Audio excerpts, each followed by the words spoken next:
JFM views. இப்போ நம்ம எங்கே இருக்கோம் பார்த்தீங்கன்னா அர்ச்சனை முனை அப்படின்ற ஒரு இடத்துல இருக்கோம். இந்தியாவோட லாஸ்ட் லேண்ட் பகுதி இதுதான். ஸோ இங்கே வந்து ஒரு அசோக சக்கரம் இருக்கும். அதுதான் நம்ம இந்தியாவோட லாஸ்ட் லேண்ட் பகுதி. இதுக்கப்புறம் பார்த்தீங்கன்னா நம்ம இந்தியாவுக்கு சொந்தமானது கிடையாது.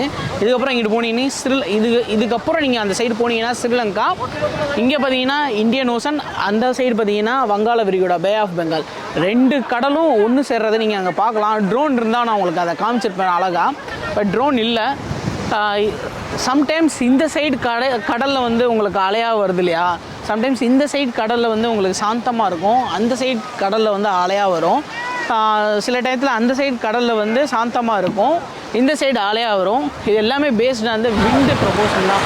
உங்களுக்கு விண்டு எந்த சைடு அதிகமாக அடிக்குதோ அந்த சைடில் இந்த டைடு வந்து ஃபார்ம் ஆகும்.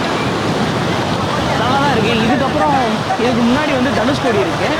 நம்ம தனுஷ்கோடியை போகும்போது பார்த்துட்டு போகலாம். இங்கே நிறைய பேர் வந்திருக்காங்க. நிறைய பேர் வந்து அவங்களோட மெமரிஸை வந்து பதிவிட்டு இருக்காங்க. நிறைய பைக்கர்ஸ் வந்திருக்காங்க.